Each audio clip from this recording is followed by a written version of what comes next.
Today we're in East Hanney, standing on the very field where two brothers built a company, one that would shape the early aeronautical world. Their story brings together big personalities like O.P. Jones and Sir Alan Cobham, pioneers of long distance flight. But it's also a story of determination, danger and personal survival, as we'll hear.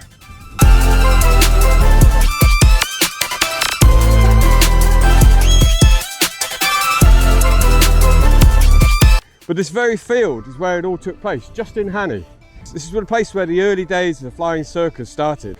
And it's the story of two lads from East Hanney, Fred and Jack Holmes, who lived in the Mulberries down Main Street. Their work, sheer determination and foresight left a mark on the aviation history.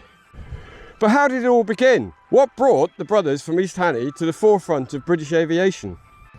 Fred Holmes was born in 1896, and his younger brother, John, known to everybody as Jack, followed in 1898. They grew up right here at the Mulberries, the family home. It was also the home of Father John Holmes, a noted anthropologist who moved in circles with the likes of George Bernard Shaw and H.G. Wells. We'll look at him in more depth in a future video. There's a great book written by Frank Pollo if you'd like to know more about this gentleman who really did make his mark on East Hanney. So how did the two boys get into flying? Well, their father paid for Fred to train with A.V. Rowe in Manchester, also known as Avro, as an apprentice just before the outbreak of World War I. Fred joined the Royal Naval Air Service, a new branch learning how to use aircraft in warfare. Both Fred and Jack would become pilots. Jack's war took a dramatic turn, however, when engine failure forced him to land behind enemy lines. He spent the rest of the war as a prisoner of war, from 1917 until January 19, though not through the lack of trying to escape. Following World War I, the brothers returned back to the village where they had been born, and they set up a new aviation company on fields just outside the village. This field was chosen by the brothers because, unlike the rest of the fields around the edge of Hanney, which were ridge and furrow, these fields were flat enough to land an aircraft on. And in those days, there weren't many airfields around, so you had to take what you could. And this was just one of two fields that existed that the brothers used. There was this one here, just along Steventon Road. Just to the other side of the A338 there was a barn at Yew Tree Farm the brothers used to repair the aircraft. And there was one out towards Lyford Way, which ran east-west. So you had a field in Hanney along Steventon Road here that ran north-south. So this field was flat enough for flying, and fly they did.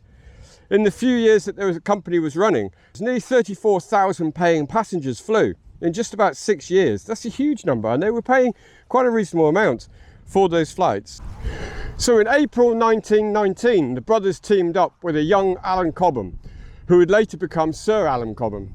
Together they purchased an Avro 540K for £600. In today's money, that's around £40,000. The plane didn't last long, however, because Cobham crashed it during a landing in Northampton just a few months later. Early aviation was dangerous, very dangerous, but the brothers simply bought another aircraft and carried on. With this new aircraft, the Berkshire Aviation Company was born right here in East Hanney. It represented a new post-war era of accessible flying, before clubs and commercial airlines dominated the skies. They offered commercial flights starting in May 1919 and continued until 1925, leaving a remarkable legacy in just a few short years. In 1920, Captain Oscar Philip Jones, known as O.P. Jones, registered an aircraft with the Holmes brothers. But wet winters and financial struggles took their toll on the company. Cobham left to pursue the pioneering work of in-flight refuelling, and O.P. Jones left in 1922 to fly with Instone Airlines, one of the foundation companies of the Imperial Airways. However, the company bounced back quickly, possibly giving rise to part of the flying circus. Shifting its focus to pleasure flights and stunt flying, their Avros were converted to three-seaters to carry two paying passengers. This visibility with the public helped keep the politicians air-minded, which was especially important on the lead-up to World War II. During the winter months, repairs took place at Yew Tree Farm. The brothers often flew low over the mulberries and dropped their washing bundles into the garden, much to the amusement of the family below. The second airfield in Lyford Common was used as the Hanney field often became waterlogged. The surface was better and aligned better to the prevailing wind. The Holmes brothers weren't just stunt pilots, they may have introduced Britain to the art of wing walking. One day in Northampton they landed on what turned out to be a much shorter field than they had expected. They pushed the aircraft tail into the hedge to maximise their takeoff run. Two assistants held the wings down as the engine roared to full power. The aircraft shot forward, barely cleared the trees and burst through the branches, leaves and even jackdaw nests. Somehow, miraculously, the plane stayed airborne. Concerned about the potential damage, one of the crew suggested climbing out onto the wing mid-flight to check the landing gear, and he did, clambering among the airframe and the cables, lying on the wing to look underneath. Everything looked intact and they landed safely back in Hanney. Later that day, they recalled the story. Quite possibly at the Black Horse. And the story is retold with a mix of relief and excitement. Whilst they were talking about it, that's when the penny suddenly dropped. Actually, maybe people would pay to watch this. And the following month, the first recorded wing walk in the UK took place as part of their flying display, drawing crowds of tens of thousands. You can imagine as this aircraft flew over with somebody stood on the wing, there really would be quite a lot of interest from people who've not only not seen a plane, but not seen people stood on the wing of a plane. Amazing act. With the aerobatics and low-flying already thrilling spectators, the addition of a wing walking made the show a national attraction.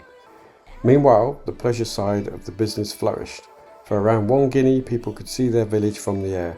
School children often flew before their parents did, sometimes as part of a group trip. The company also purchased the Hummingbird aircraft after the Daily Mail competition.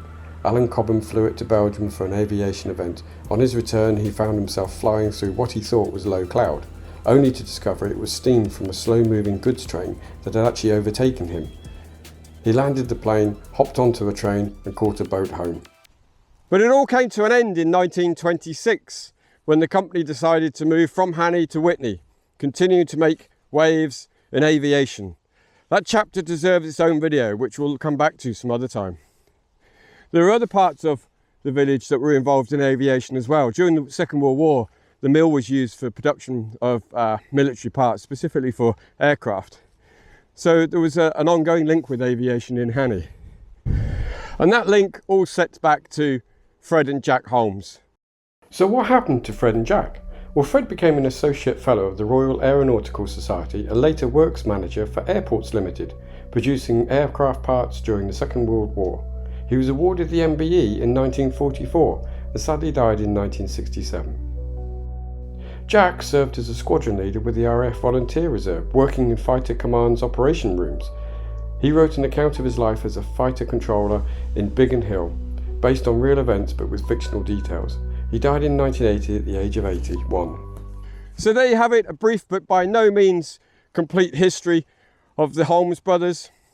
Pioneers, entrepreneurs, inventors, entertainers, and above all, proud residents of East Hanney. And if you'd like to know more and dig deeper into it, there are books that the East Hanney History Group have produced and potential future talks. Keep an eye out for those. Those history books are full of stories like this, not only of the Holmes brothers, but also their father, John Holmes, who was well known in the village, plus many other characters that are worth reading. And maybe we'll cover them in other videos. And if you want to keep exploring the history of this remarkable village, check out our videos on Holmes Garden, which has the peace oak in it that was planted in 1918, the mulberries, the swimming pool that was in the brook, the 2 mills that were used for flour that ended up in London, the apple orchards that have got ancient apple trees. Yeah, this is history on the doorstep. It's here. Step out, have a look. Just up the way there, you've got the locks and canal. You can still look at those. The locked doors are still there. Just further afield, you've got Roman camps. So there's a lot on our doorstep. Anyway, thanks for watching, and don't forget to subscribe so you can keep up to date with the further history from Hanney. Thanks again.